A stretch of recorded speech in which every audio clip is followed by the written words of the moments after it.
Welcome in and welcome back, everybody, to Sports Profit TV. We are fresh off a 4-1 Leagues Cup debut. Actually, just wrapped up. The Minnesota United game is still going as we speak. Minnesota just dropped a bomb on Puebla's head, scored 3 goals with a red card. I think it's 4-1 at the moment, but we talked about that Puebla defense, man. yeah. Really fun, though. I mean, really fun start to this competition. Oh, 100%. It's a good time, except for the Seattle Sounders. They suck. That was rough. Yeah, I was initially a little surprised to see Jordan Morris not starting that game. I don't know if he took a knock in training or something. Well, he's still just slowly coming back, but another problem is they all can't play on the field, right? You've got Chu on the wing, you've got Rui at the 9. When Seattle was I'm just going to get on a quick Seattle tangent. When they were at their best, it was Ladero at the 10, Chu on the wing, and Morris at the 9. Rui is now a super sub in the league. That just needs to happen. Yeah. I mean, the fall off is real. Your body eventually just doesn't heal like it used to.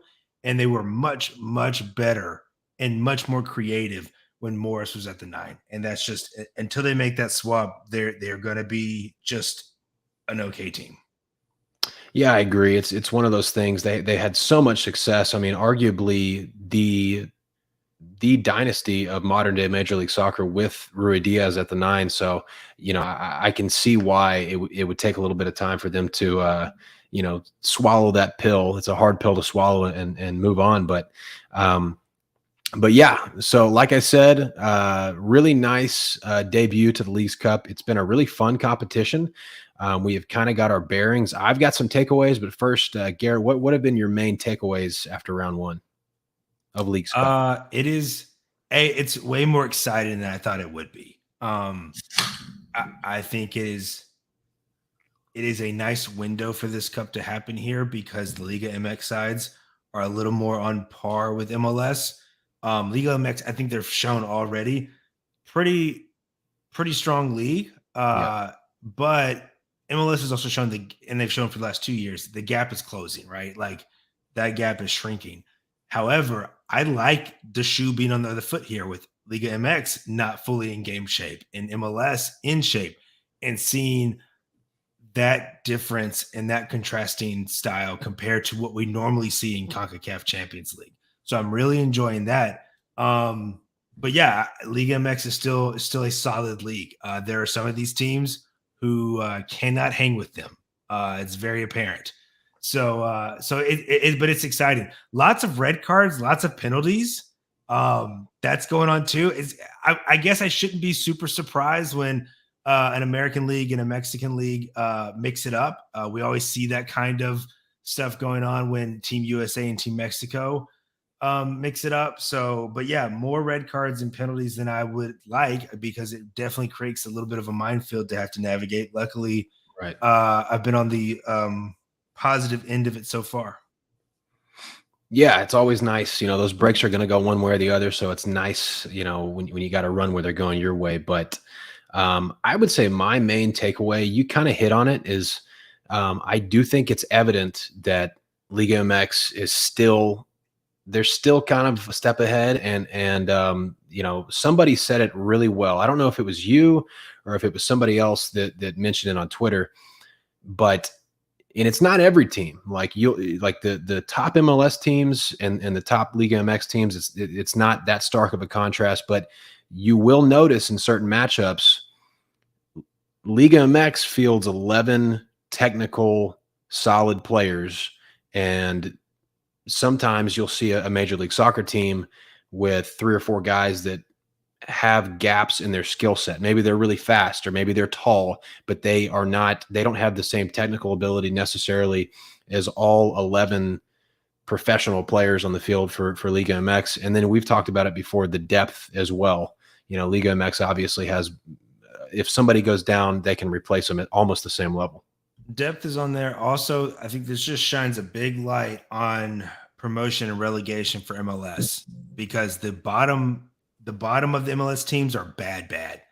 Like the bottom side of Liga MX teams, they're still not as bad, right? Like the Liga MX as a league is better as a whole, right? All the teams in that league overall are better than all the teams in MLS. I Right. think some MLS sides that have more star power and could be more solid, but it's when you're bad in MLS, you are bad, and it shines. Austin is a prime example. Like Perfect. it shines when you are bad and going off against a league that has to compete every year. Yeah, that is a, textbook example of what we're talking about. Mazatlan, arguably the worst team in Liga MX, and they were just more well rounded than Austin. I don't know, dude. And That belongs to Puebla right now.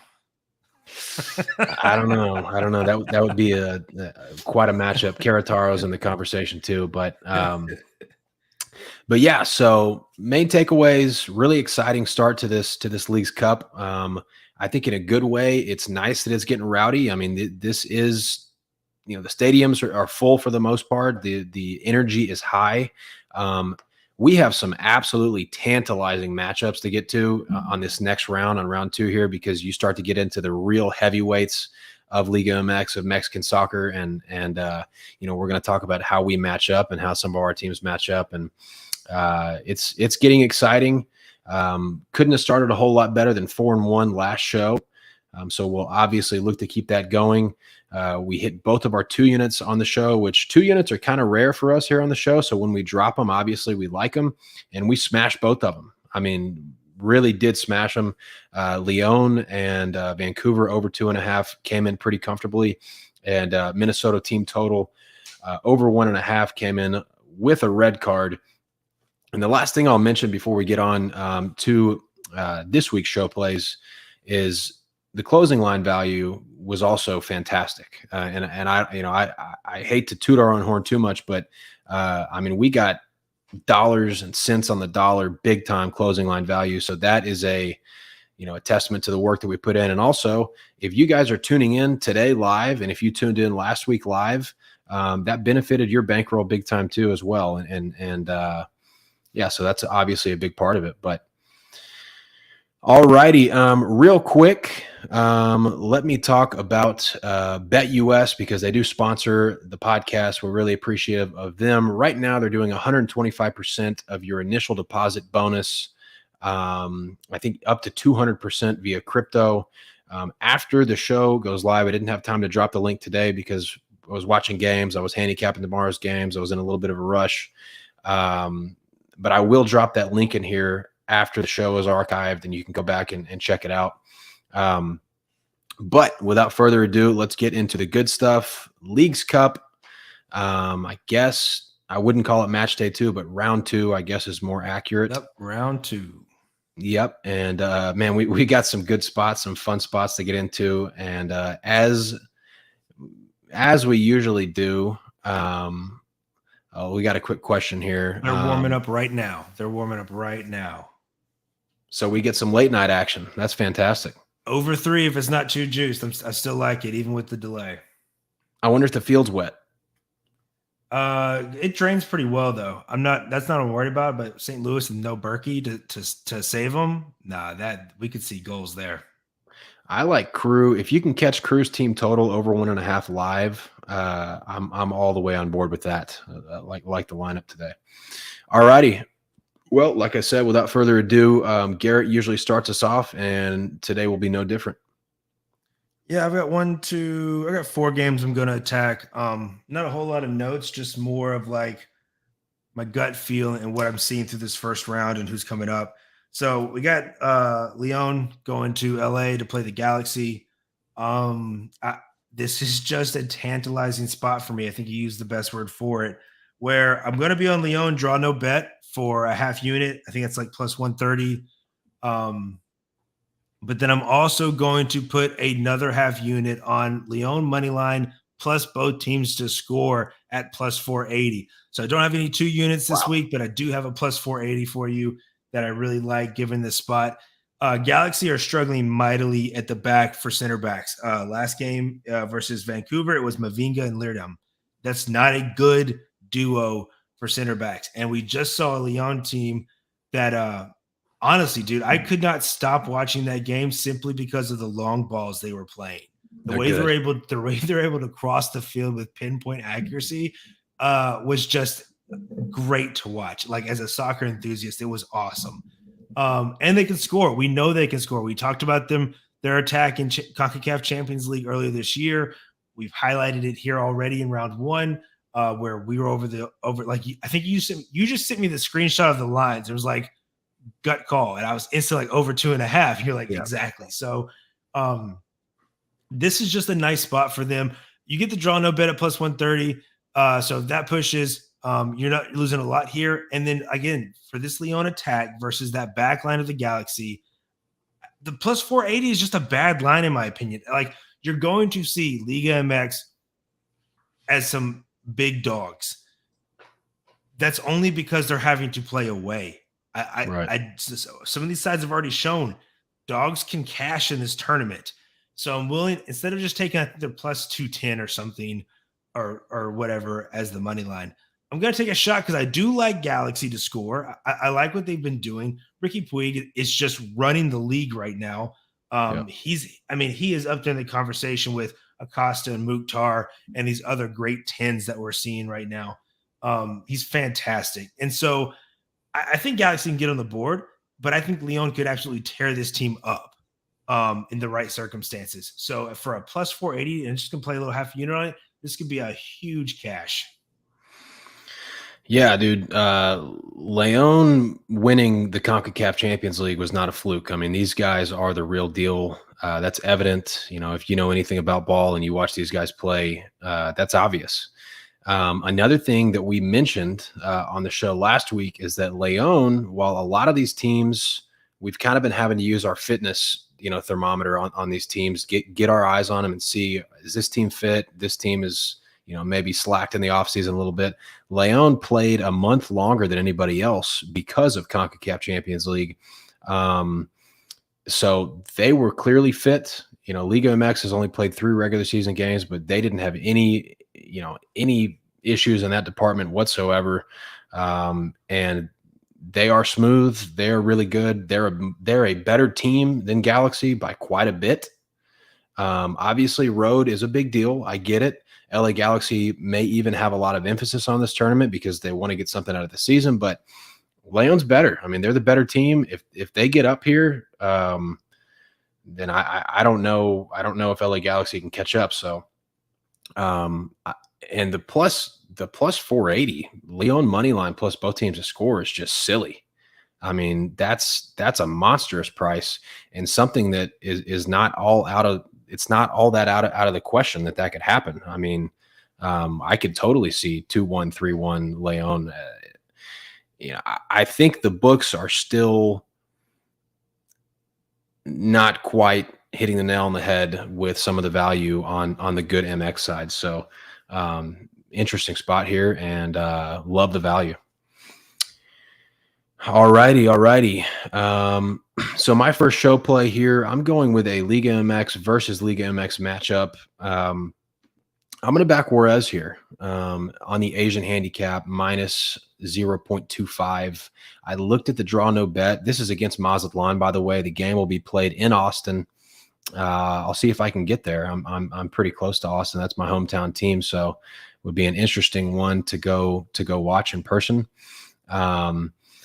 I do wonder, though, about this line as far as closing line value is concerned. Mazatlan beat Austin 3-1. And if the general public thinks that Mazatlan is good because they beat an MLS team that was good last year on their home field and they start betting Mazatlan, you might be able to get a better price on Juarez here in a day or two before the Sharps get onto it. But I like Juarez here. Juarez is better than Mazatlan by quite a bit. Juarez is a team that was on my radar last year in league play in Mexico that they made some additions. They went out and paid some guys to come in. I like what their coach is doing. They're solid. They're solid in the midfield, which is really important. They're clearly making an effort to put a good product on the field, and they showed flashes last season. They weren't necessarily like all that great last season, but they definitely showed flashes of a team that was improving.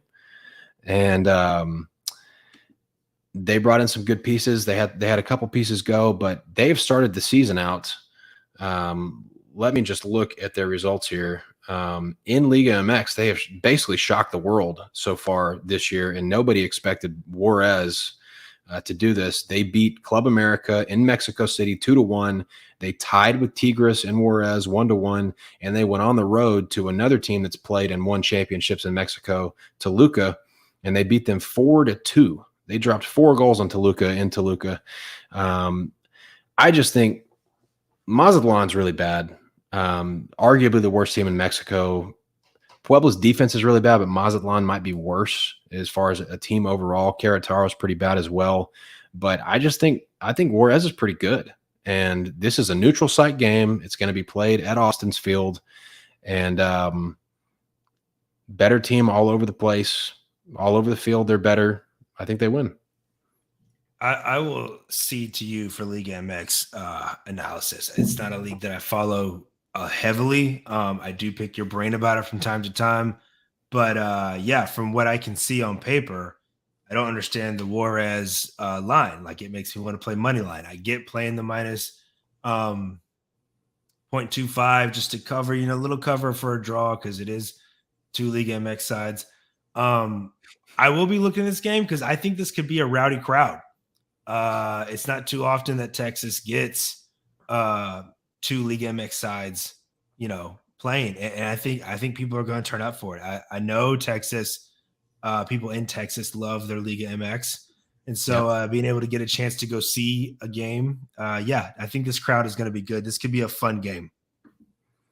Yeah, hopefully, I'm feeling like the total is really low. It's at 2.25, and that's why draw no bet was like minus 150 when I looked at it. And so I was like, I'm comfortable taking them on the Asian handicap. But I don't think 1-0, 1-0, 2-0. I don't think Mazatlan scores here. They really have nothing going forward whatsoever.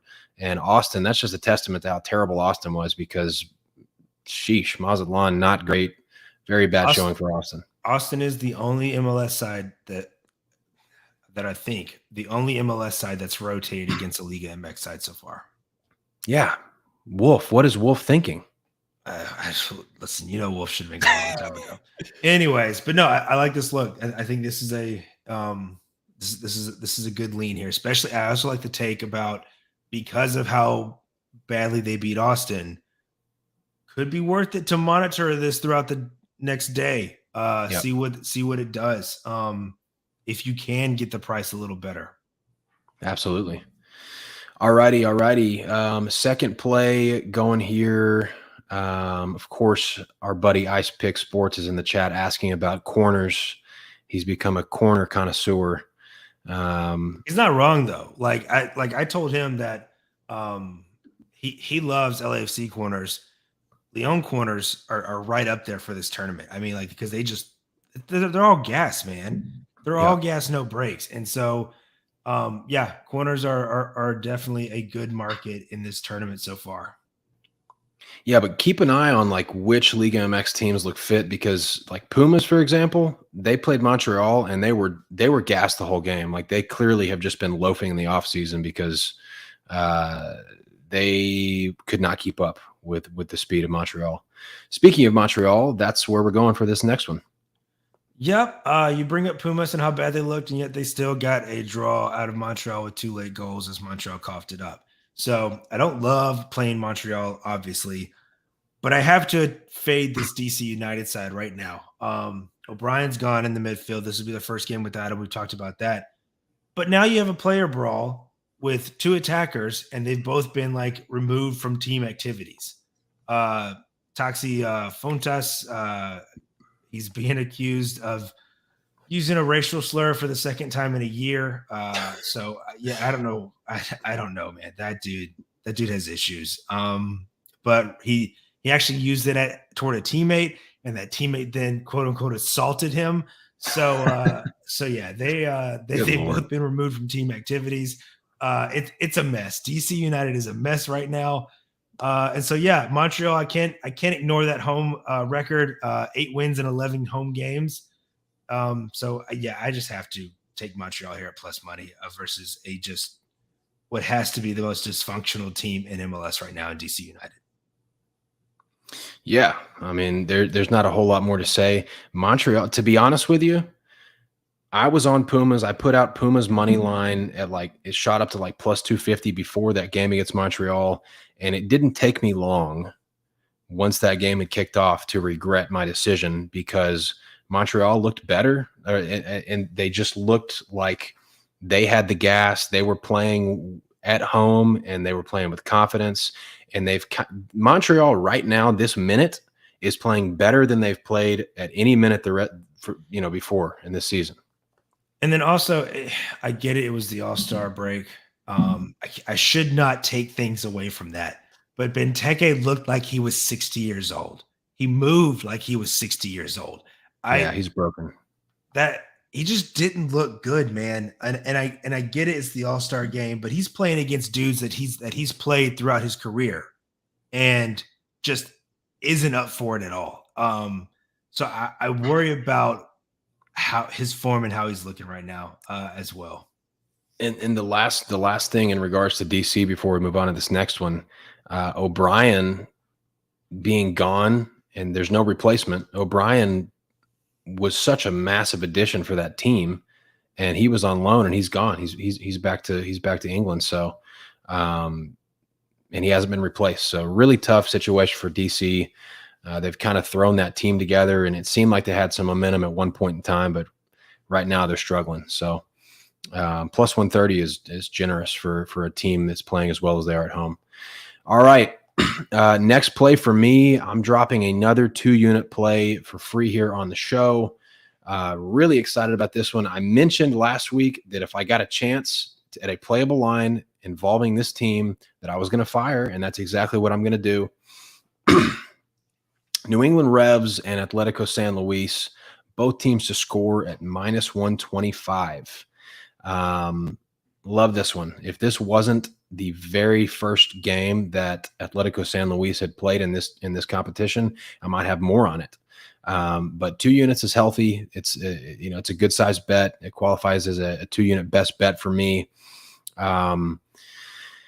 So I think Atletico San Luis, much like Juarez, showed some really good flashes last year, particularly in attack. They've got some very talented attackers. They don't have any holes in their attack. They're that's one thing about these Liga MX teams is they field basically everybody on the field is good. There's not a lot of drop off, and this attack is, to me, I think by the end of the year in Liga MX, this is going to be a top 5 attack as far as goals scored and expected goals, all that good stuff. Really, I like them. I like San Luis. They play an open style of soccer, and they're going to get the Revs here. Revs at home, and when the Revs are at home, they kind of let it rip as well. But we've talked about New England all season as far as overperforming defensively, and their goalie's been putting on his Superman cape the whole season. With that defensive regression coming, I think this is a good spot. This has a spot written all over it for me where the Liga MX team is just a little bit better than people are expecting, especially one that's not necessarily a huge name, like a Club America or a Monterey or Tigres, somebody like that. So yeah, really like this spot. I have no worries about the Rev scoring at home, and I like goals here as well. But I'm pretty confident in Atletico San Luis creating chances and knocking 1 or 2 in here. So the only I did eyeball this play. The only thing that makes me just wary of playing the Revs for almost anything is Petrovic. We've talked about him, the goalkeeper. This league has not had a goalkeeper like this since, or as I would say, like an American soccer league, because it was the NASL back in the day when Tim Howard played, since Man United grabbed Tim Howard 20 years ago to come be their number 1. Petrovic is good enough to be a number one in the Premier League. Like, I don't have a doubt about that. Yeah. He is excellent, which is why New England can look so broken on defense, and this dude continually bail them out. He's just on another level in regards to every other goalkeeper in the league. So that's always going to make me nervous when I want goals, because that dude, like, just look at the last game with Red Bulls. Red Bulls should have won that game. I mean, like, they should have won it. But that's, typical textbook Red Bulls, right? But Petrovic single-handedly carried the Revs to a draw. That's the only thing I would say here is, like, that dude is a cheat code in certain scenarios and can absolutely wreck a game when he is A+. Yeah, and I get that, but obviously, and I know you're not suggesting this, but you don't avoid playing both teams to score because of a goalie ever. No. So what I probably am going to do for this one is give it a live look. Like, I need San Luis to look like the pressure is just really intense, because eventually he is going to let one in, right? That back line is god awful. But yeah, I want to. This is one because I don't know San Luis like you do. If I'm just playing it, I might catch it live and see how they look. I want them to look a little vulnerable. I want them to look really going for it in attack. But I totally get why you're here, and I definitely looked at it. It's just the ghost of Petrovic haunts me, man. No, I get it. He is as legit as they come. I don't know how long he's going to be there. Probably not long, but yeah, love this spot. 2 unit for me again. And really, I don't throw 2 units out for nothing. I'm excited about this spot. I think about it all week when I have a 2 or a 3 unit play, and I look forward to it. And, so I really looking forward to watching this one. And I think, if we're selective here, we can pick some spots where these Liga MX teams surprise people a little bit, because they're on the road, and especially a team like San Luis that everybody's not super familiar with, they're gonna open some eyes here. So really excited about this one. And these matchups are just getting more and more fun, because some of these teams we've never seen play each other before, and so we're that's what handicapping is all about. We're weighing variables on this hand and weighing them against this, and that's what really makes this fun. So looking forward to it for sure. All right, let's go to the elevation here and Salt Lake City. So, yeah, I'm going to play Monterey, both teams to score here at -126. I'm going right back to both teams to score against Real Salt Lake. I'll let you speak more to the Monterey side. I like them a lot. I've compared them to being like the Arsenal Liga MX, a strong club, never quite does it though. But they're not scared to pay out for players. They're completing a deal as we speak for Canales from Real Betis. Solid player. Just a huge get for Liga MX in general. So he won't be in this game. I don't even think he'll be in the tournament. But that's still just news that just came out. So I just wanted to share. I like this Monterey side. Monterey side's a good side. And we talked about the Real Salt Lake attack, right? I think Monterey can score in Real Salt Lake. I don't have any questions about Real Salt Lake really pushing the tempo and making Monterey choose their spots, especially since this is Monterey's first game into the tournament. So I'd love to hear your thoughts on Monterey, though. I think this price was really good. Yeah, so Monterey, for me, has had a claim as the best team in Liga MX probably 2 of the last 3 seasons. I mean, just like they are giants. Like, this is a big, well-rounded, strong, fast, good at everything team. Like, this is a team that when you see play in club friendlies against Manchester United and Barcelona and stuff, they don't get blown off the field. And that speaks a lot about, the balance and just how solid they are, at every corner. But if I was going to highlight one thing about Monterey, obviously they've got good guys that can finish goals. Funes Mori, who has been there for a while, he's a very good striker.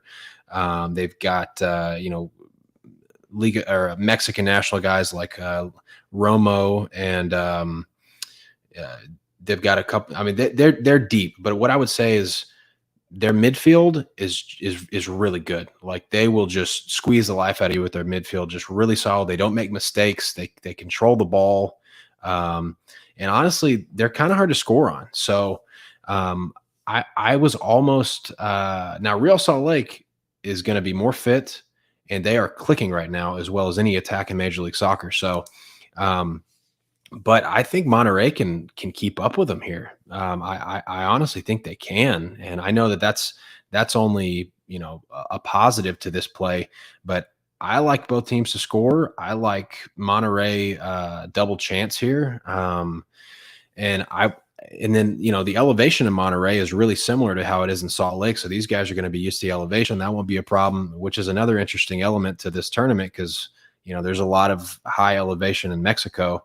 And usually that's such a big disadvantage for road teams going to Colorado or Salt Lake or some of these other places. But Monterey. Did you already compare them to Arsenal? Yeah. That's really a good comparison because they will spend money. Sometimes they are unbelievably impressive when you watch them, and they are like, wow, like Monterey is the best team. Like these guys are the best team in Liga MX right now. And for whatever reason, they just don't win at all. Like they just don't, which is very Arsenal-y. That's very similar to Arsenal. So good comparison. But this is a really fun matchup with how well Real Salt Lake has been playing lately. My draw senses are tingling here too.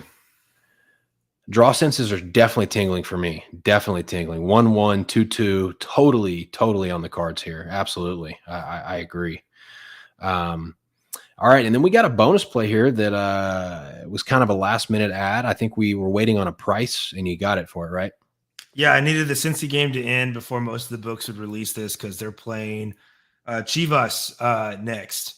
And the Chivas double chance is playable, and I think that's funny. I just think it's funny. So I'm absolutely going to tap it. I understand what Cincy's doing at home right now. This will be in Cincy's house. And I don't care because Chivas look amazing right now. Like just from what I've watched, they look incredible. I know a lot about this team.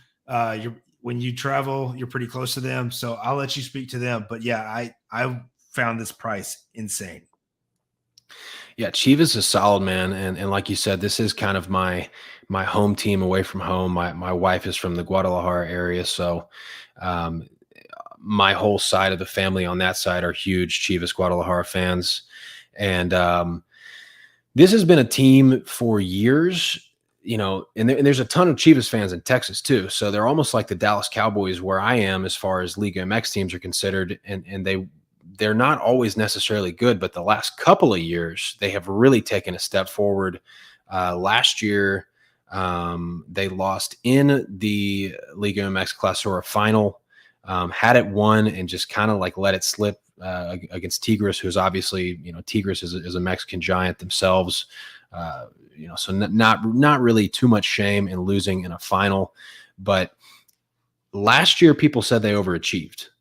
And their roster's pretty loaded, but last year people said that they overachieved. And then it was clear as the season went on, no, they're just good. And now the way they've started this year, they're hungry. They have picked up where they left off. They're upset with the way that the season ended. And, they had a really good string of results without their best player, Alexis Vega, the Mexican national striker. And now he's back. He played in a friendly against Athletic Bilbao or Athletic Club from Spain, from La Liga. And Chivas beat them 2-0 in Guadalajara. So, really good, really solid.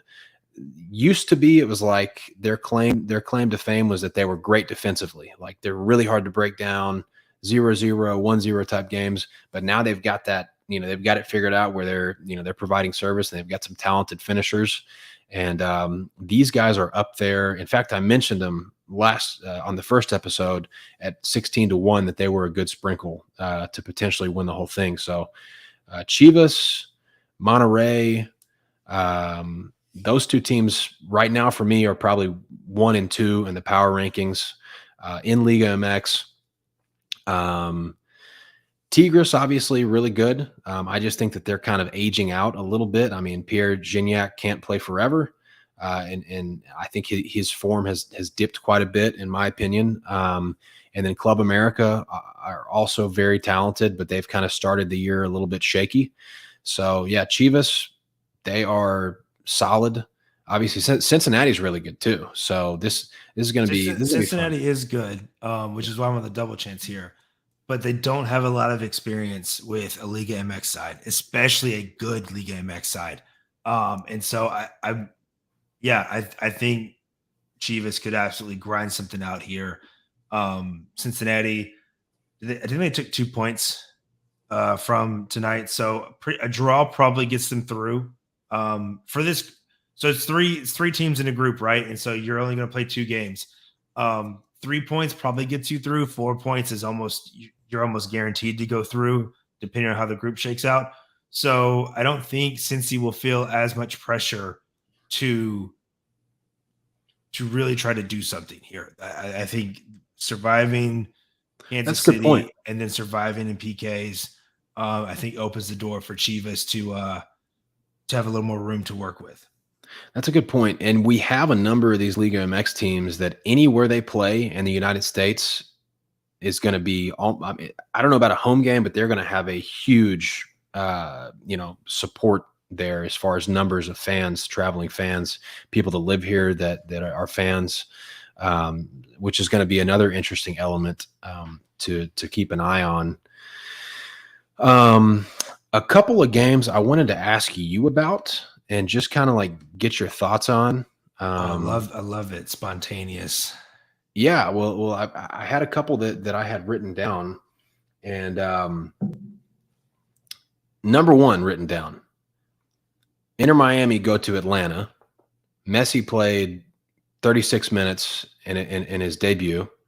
Obviously looked like Messi, just a storybook start to his MLS journey. Unbelievable. I literally paused the TV and I forced my 8-month pregnant wife to come in and watch it. I didn't know what was going to happen. I had no idea, but I said, you have to watch this. She knows who Messi is. And I just said, I don't know if he's going to make this. This is not a gimme. This is not something that is an easy shot for anybody in the world, but it's Messi. You got to watch this. And I pressed play, and the rest is history. And I was like, this is just insane. Like, this is so ridiculous that nobody else could just come in and do that. Like on his first, that's what a superstar does, right? Like, and you look at the sports when you have just a Hall of Fame, once in a generation, once in a sport history type player like Messi is, they just always perform in those moments. I woke my entire house up. It went in and I just lost it because it's just, you could not ask for a better debut, a better moment in MLS. It was just wild. So continue. Well, this is why some people think Messi has Asperger's, because like his brain is like a sports computer. Like he just doesn't, like, who does that? Like he couldn't have hit it better. It was like he made calculations and it was like, just like, I don't know. It's just ridiculous. But I didn't understand the goalkeeper's position, to be honest. I was like, Messi's on the left side of the field. He's not going far post, but that dude was maybe way he was over. just so scared. I don't know. He was shaking in his boots. I'll tell you that. All right. So my question is this: this total is at 2.75. Atlanta, serious issues in the midfield, serious defensive issues, but they're gonna go guns a blazing. They're gonna be able to score. Both teams to score is juiced at like -160. Are we holding off to see if Messi plays on turf? Is that what we're waiting on? Messi won't play on turf. So he's not playing in this game. Messi won't play on turf. Okay. But I think there was a chance he doesn't play in this game, or again, does a little bench debut, because Miami winning that game bought them space, right? At at best, if they get a point out of this game, they move on. So they're in a good spot. But yeah, everything I've read has said Messi's not playing on turf.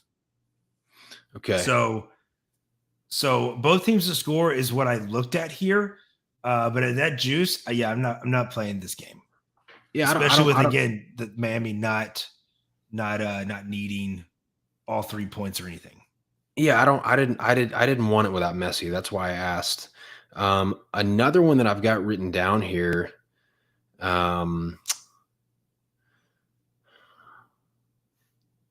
Yeah, okay.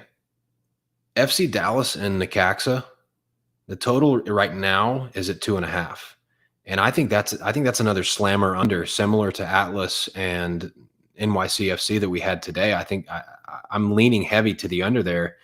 Necaxa built similarly to Atlas. I mean, not quite as good, but organized defensively. Not a lot of quality as far as like finishing. Like I said last week, they're a team that will take a lot of long range stuff and send it 20 yards over the bar, but not necessarily easy to break down. Definitely leaning under in that one. It's interesting because Dallas is a pretty good side at home, especially from a defensive standpoint or an under standpoint, because they're typically not going to score a ton, and they pretty much hold their own at home from a defensive standpoint. They're not going to they usually don't get ran out. I can't say not going to get ran out. What I looked at there was a 1-1 type scenario. That's what it feels like. That was another one where I'm like, oh, I feel a strong draw there. Look. And so, oh yeah, no, he's totally right. The Miami game is in Miami. Oh, I just started. You said turf, and I just went straight to no. I thought Messi's not playing on turf. My book had it listed the other way. No, it's in Miami. So yeah, I've just got rewired there. I've been looking for something all day to parlay both teams to score with, because I do like both teams to score a lot. Yeah. In Miami. If Messi goes, I mean, yeah. I should have remembered that, but you said turf, and I just totally got narrow vision on That's it. my bad. No, yeah, Dallas. Dallas feels like a 1-1. I like the draw there. If you want to live dangerous and play both teams to score, I could see that. I don't love unders that are 2.25. Is that under at 2.25 already? I thought that's what that. No, yeah, no, that's what you it's said. at 2.5. It's at 2.5. Oh, yeah, I don't hate it. Okay, I don't hate it. Yeah. It's actually like it's almost even money on one book I'm looking at. Yeah, and for listeners and viewers right now, we're just kind of spitballing here. We're just throwing out leans, and none of this is official, so don't take it and bet all these on your book. We gave plenty of official action that we feel good about. And follow us here. Here's our Twitter. So, if there's any ads or any news or anything, but another one that to me looked enticing. I don't know what the price is, but Toluca at Nashville, both teams to score, was interesting to me. I was going to ask you about Toluca. Nashville, again, this is a scenario where Nashville getting the win tonight, you might not see a full-on 11 versus Toluca. Like these are the scenarios you got to weigh now. Like it's hard to know. Most of these MLS sides, if they rotated against other MLS sides, which makes sense. You want to save your strongest 11 for what you perceive as a stronger league, and a stronger team. But now you get into a little bit of the game, right? Where you get 3 days off. So it's not like you're on really short rest. But if you've got 3 points in the bag already, 3 points probably gets you through. Like I said, 4 points pretty much guarantees it. What are you doing in this next game? So that's the interesting point. If I'm Nashville, I think I like Toluca to beat Colorado in Colorado. Mm-hmm. And so maybe I don't. Now, they rotated tonight versus Colorado. Mukhtar came on in like the 60th minute or something like that, and within 10 minutes had a goal and assist. Dude is insane. But so maybe he goes all game. I don't know. That's when it's going to be lineup dependent for me. a bunch of these are going to be lineup dependent for teams that already have 3 points in the bag somewhere. Absolutely. Cool. Columbus 2-0, baby. Oh, wow. Already. No Berkey, man. Berkey is the Petrovic for St. Louis. What's for still first half? 30 minutes. Nice. All righty. Well, but okay, I got to go back to Miami real quick because we need to just clean that up. Okay. I love both teams to score there because Miami has 3 points in the bag. I'm not sure I love the over. Gigi's been training. I expect to see him play. I expect a full strength Atlanta because I think they know they're going to have to go for it here for both games. Atlanta's new formation, we've touched on it, has been good for unders with the back three, even with the midfield's not super strong. But Messi in 30 minutes had tied the game for the most touches in the final third. So in 30 minutes, that dude made more passes, not touches, passes, made more passes in the final third than any other player did the whole game. So the Messi, I mean, it's Messi, man. The Messi effect is real. Miami should absolutely score if he sees time 30 minutes or more. So it comes down to Atlanta scoring, which I think we know they can versus this Miami defense. So yeah, I want to parlay both teams to score with something. I just haven't found it yet. Yeah, I'm 100% down with that. Really like both teams to score there as well. I'm glad I asked because I was confused about where the game was going to be played. But closing notes for me, just if you guys would please hit the thumbs up on the video. That kind of helps us as far as the search bar stuff and search engine, all that good stuff, so more people can see and enjoy the analysis and the bets and all the fun that we have on here. And follow us on Twitter at MLS Live Podcast. And obviously these are our Twitter handles here in the box. And anything, Garrett? No, it was a great first round. I'm looking forward to a good second round. As always, best of luck to whatever you're playing. And thank you so much for tuning in. We absolutely love your support. See y'all next week.